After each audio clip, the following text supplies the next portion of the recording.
Hey friends, Jessica here with Creators Couture with a quick tutorial recap.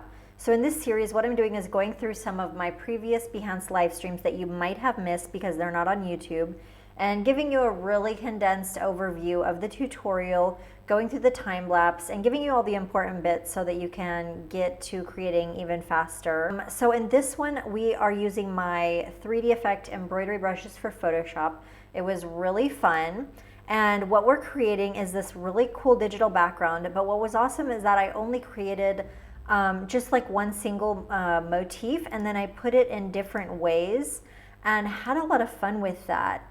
So, and then used like tone on tone stitch and embroidery brushes to really create that depth behind it, which I think was really fun. Okay, so this embroidery inspired winter greenery was really straightforward. I made a super basic sketch here. And what I was doing is just trying to find a nice little brush that I would like for the leaves.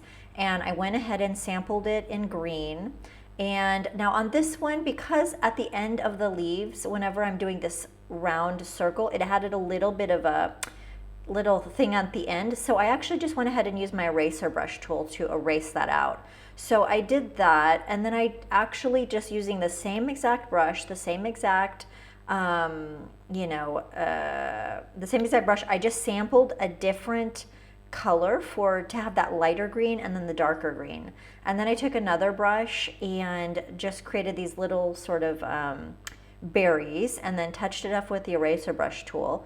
And then what I did was I created copies of it. You could also turn it into a smart object. And I went around this artboard and I just flipped them and used that, like the nice layer styles that I created to add a little bit of a depth and drop shadow.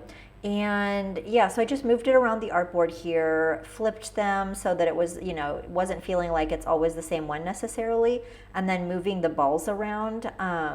So that was good. And then what I did was use like the lightest color and kind of a white. I sampled the white, so I really wanted that the white on white kind of effect, and I think that was really good for the background. And then I just made these kind of swirling strokes to fill up that negative space. But I think that was really fun. And then I did another play on it using the exact same motif that I created, but I just copied it to this new artboard here.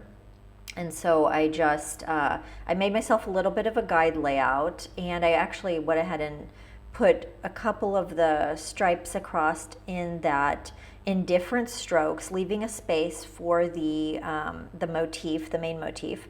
But I love that white on white. I thought that was really cool. So I just copied that. I kind of manipulated it a little bit, distorted it. I didn't care because I wanted it more straight. So I did that way, and then I flipped it like vertical so it's not always looking like repeat, repeat, repeat.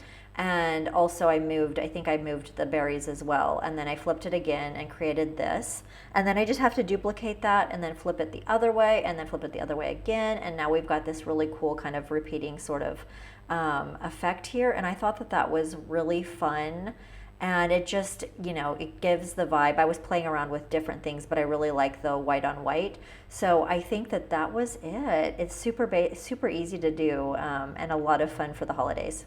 Okay, so that's a wrap on the recap. Don't forget, you can check down below for all the information for the full tutorial if you want to check that out, and for the brushes.